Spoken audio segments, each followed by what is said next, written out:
Hello, my name is Mr. Wilke and we're learning statistics. So today we're going to go through analyzing data, organizing data in frequency tables. We're going to talk about graphing data, some pitfalls to look for when you're graphing data, and all sorts of stuff. So let's look up at the board here, and what do we notice first? We see a whole bunch of data. Now, problem with this data is we have no idea what it represents. Okay, so before we organize it, it's always nice to know, what does the data mean? Don't just throw a bunch of numbers at me and hope for the best. Tell me what these numbers represent. So what these numbers are test scores. That's right, these are test scores from a previous year on a previous test. So let's look, well, what's a good way to organize test scores? By letter grade, right? So let's do what we call a frequency table. So we're going to put the grade and the frequency. So grade A, B, C, D, F. Look through, count out. How many of them are 90 and above? How many are 80 to 89? 70 to 79? Are you done counting? That's the only F I see. So that's 1. And then if I count the rest, I get 14 A's, 7 B's, 4 C's, 7 D's, 1 F. Double check. Let's see, 1, 2, 3, 4, 5, 6, 7, 8, 9, 27, 33, 21, 25, 32, 33. It works. We got it. We're perfect. Well done. Okay, so there's a frequency table. I could do this in a bar graph if I want, right? Just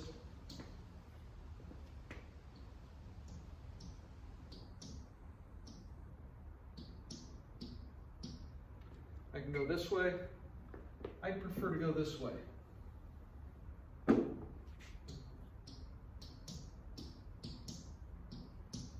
Why? Anybody know? Well, I want it to go towards the highest, right? This is 0. Work towards the highest so I can see what everything's doing.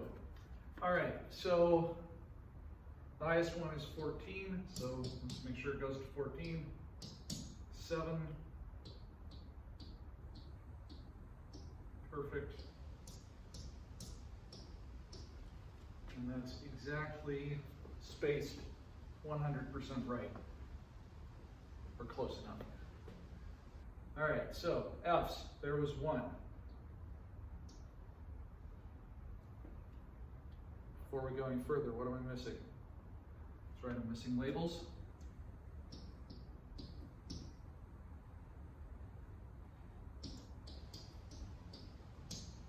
I'm missing the title. This is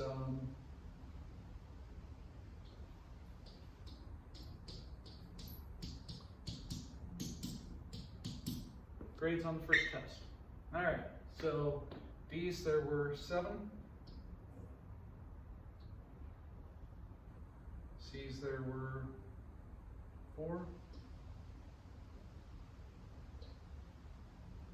B's, there were 7. And A's, there were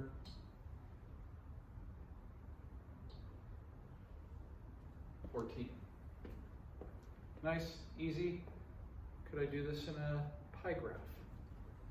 What do you think? Sure, how do I do a pie graph? Pie graphs, instead of frequencies, I want to look at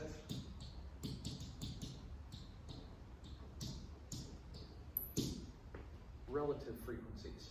So what was the total? It was 33. So the relative frequency would be 14 out of 33, 7 out of 33,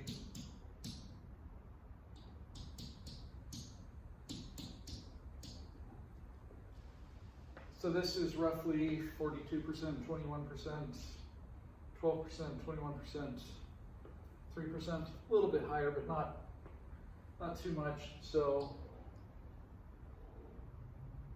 42%, we want to get about 42% of the circle. So let's see, it's going to be about here.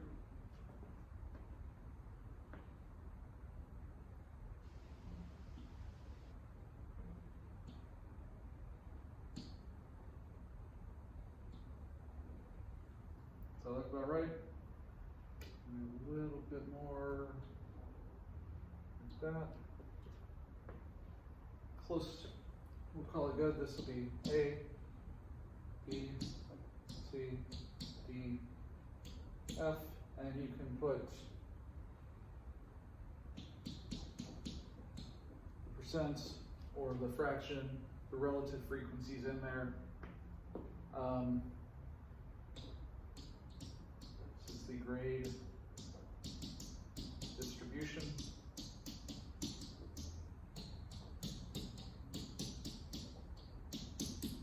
Of the first test. Okay, so we want to make this look nice. Do my graphs look okay? I think they do. Remember, with a pie graph, you want to make the percent of pi be the same as the percent there. So don't put F in the big spot here. Okay, here, this looks good. It's always nice to start your frequencies at 0. I've seen some where they'll do this, like if I didn't have the F here, then they would just start it, let's guess, here.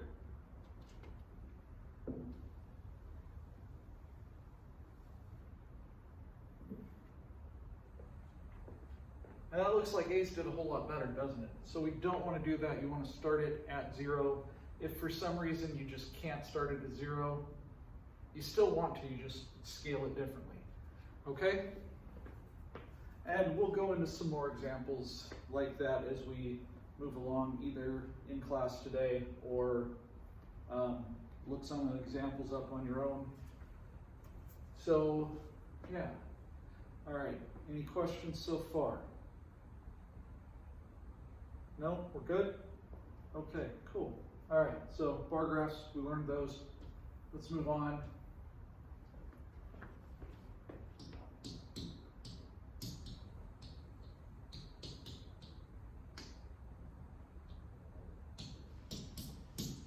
To what's called a two-way table. Okay?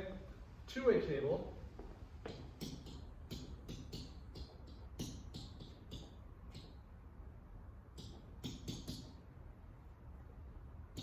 is a table of counts that summarizes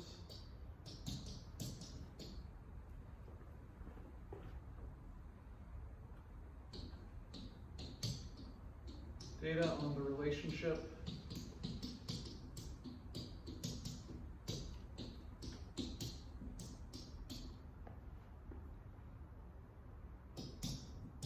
between two categorical variables.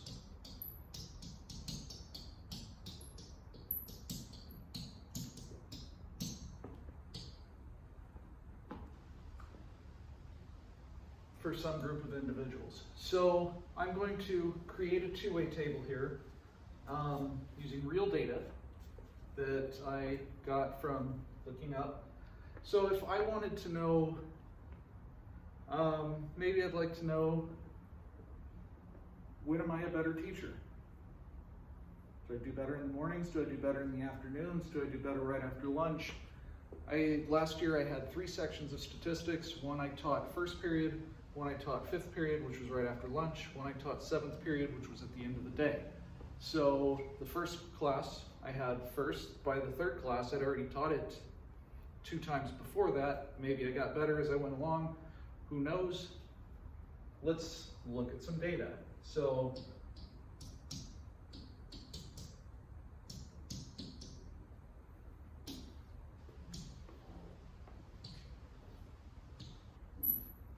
now, this is just data from the first test, okay?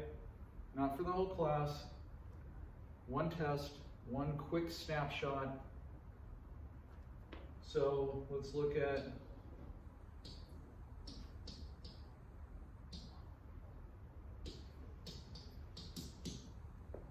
did they pass or did they fail? Now, see if we can figure out which class was which, or was the one that I went over originally. So first period I had 31 students pass, 4 fail. Fifth I had 25 pass, 8 fail. Seventh I had 32 pass, 2 fail. Okay, so if I wanted to just do a bar graph of failures, it looks like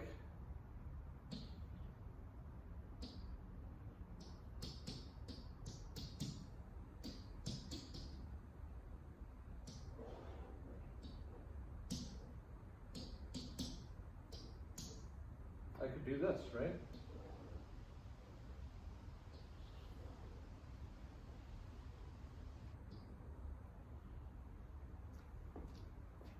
Now, this may be telling, but it may not. And this is where organizing data comes into play. Does this tell the accurate picture that, oh, looks like right after lunch is the worst time to take stats? I don't know, but I don't think so. I think this is just one of those,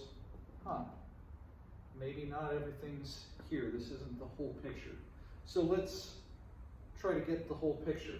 So the first thing we want to do when we see a two-way table is we want to put in the marginal distribution. Now the marginal distribution includes the totals. All right, so let's add everything up. If I add up these, I get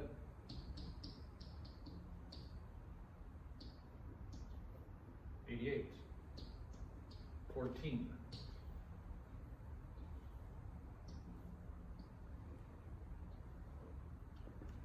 The total number in each class.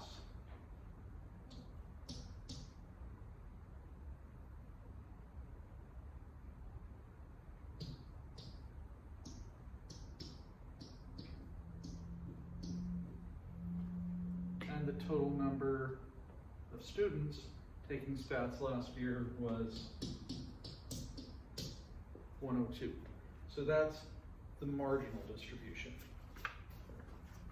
Okay, so now if we want to find the marginal relative frequency,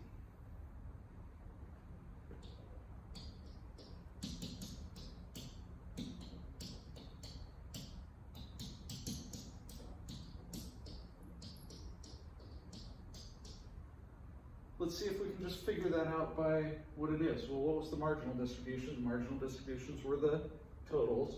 The relative frequencies were the percents, right? So the marginal relative frequency was the percent or proportion of individuals,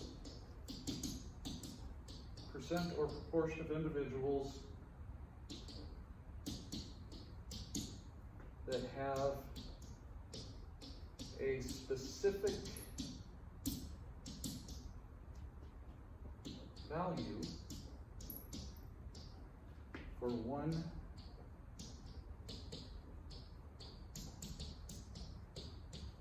categorical variable. Okay, so the percent of individuals that have a specific value for one categorical variable. So if I said, what percent of first period students passed? Well, what percent of first period students passed? That'd be 31 out of 35. That's 88.6%. Meaning what percent failed? 11.4%. All right, so we can figure that out for all of these. What percent here? That's 75.8%, 24.2%. This is 94.1% and 5.9%. Okay, cool. All right. So what percent total passed would be 88 out of 102, which is 86.3%, meaning 13.7% failed the first test. Okay, any questions so far? All right, so the marginal relative frequency will tell you about one variable, but not about both. If I wanted the joint relative frequency,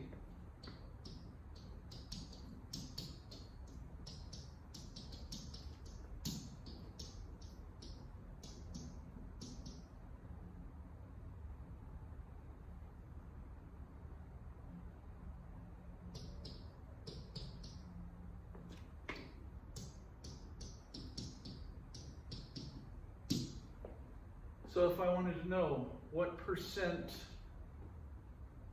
of my students were in 5th period and passed, that'd be 25 out of 102. Okay, that'd be the joint relative frequency. All right, let's talk about the conditional relative frequency.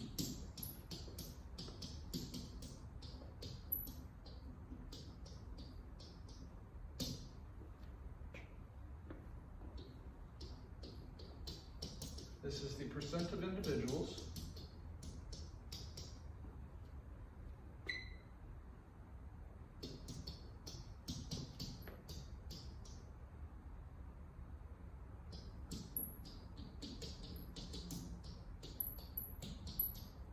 that have specific value for one category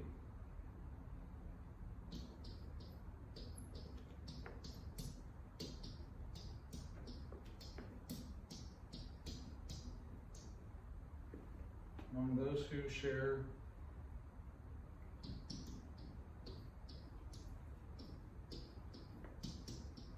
the same value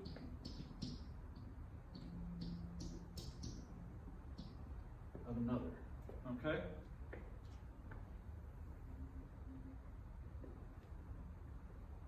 So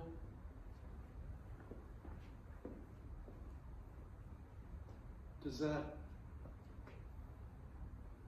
make sense to everybody? Are we good with that? Percent of individuals that have specific value for one category among those who share the same value of another. All right, so if the condition was what percent of failures were in 5th period? Well, 8 out of 14, that's a lot, right? That's quite a bit. Okay. What percent of students who passed were in 1st period? 31 out of 88. Okay, cool. All right, so let's talk about some ways to organize this data. We've done bar graphs, but we could do, with a two-way table, what's called a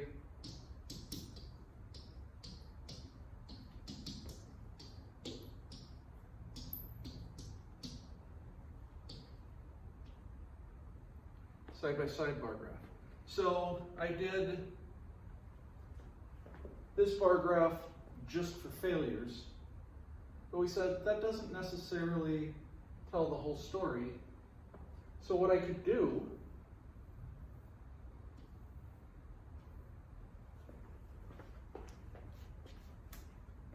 rewrite this real quick.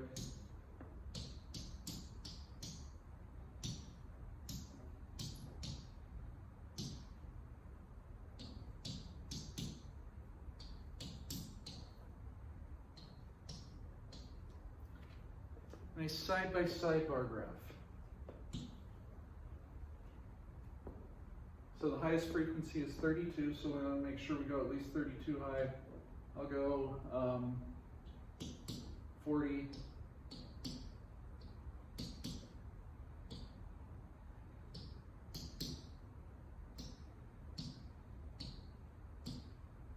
So we've got first, fifth, seventh. I'm going to make a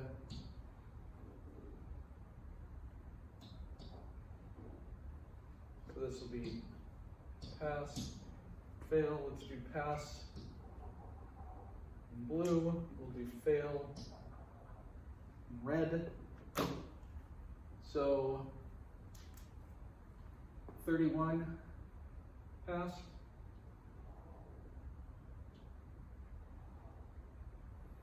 Compared to 4 who failed. Fifth period, 25 passed.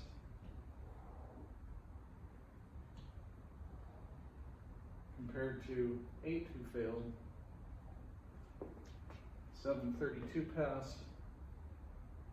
A little better than that one.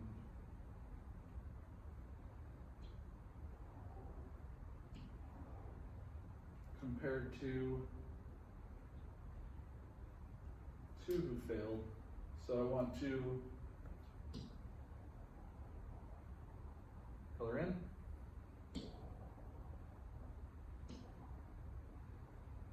Now it looks like that. Okay, so this is a side by side. Doesn't look nearly as much of a difference as that one did, does it? Okay, so something like this may be better. Another thing we can do is what's called a segmented bar graph.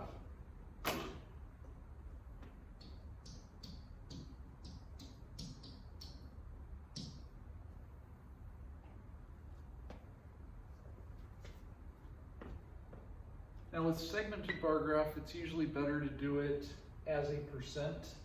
So I'm going to get the percents from here, 88.6, 11.4. So we'll rewrite all of those. So this is 88.6, 11.4. This was 75.8, 24.2. 94, 5.9. Okay, so now I'm going to go up to, this will be relative frequency. Got to remember to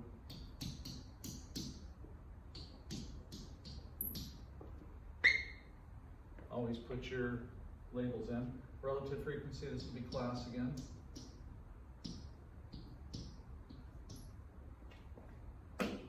So now, go 100%.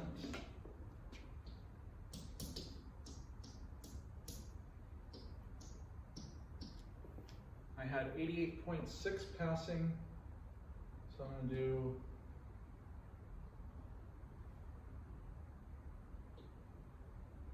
basically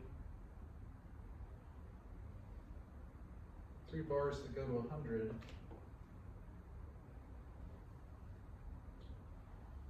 And then segment them where the passing is. So 75.8 is about here, and then 94.1 is about here, and then color in accordingly.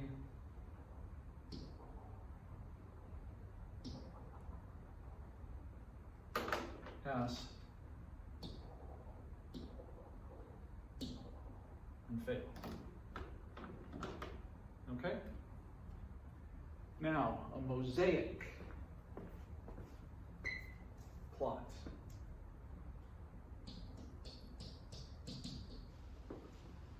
Mosaic plot is interesting because you do it with what percent everything is. So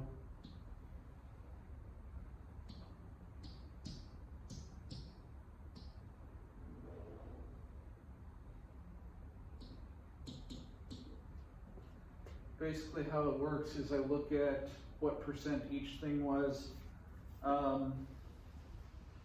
They were all more or less the same. It was 35, 33, 34, so really it was about a third of each.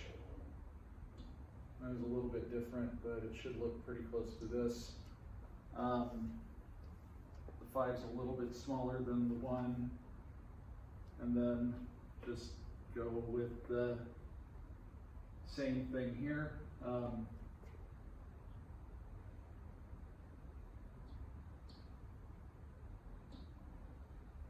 It'll look like that and show you all the percents. So I fill in blue for pass,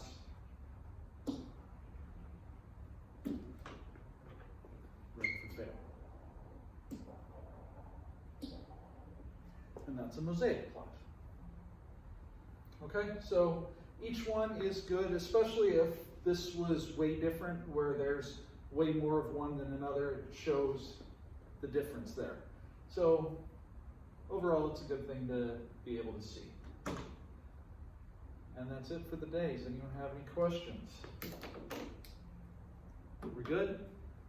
All right, well, thank you guys for listening. Thanks, Shrapnel, for the t-shirt, and I will see you guys soon.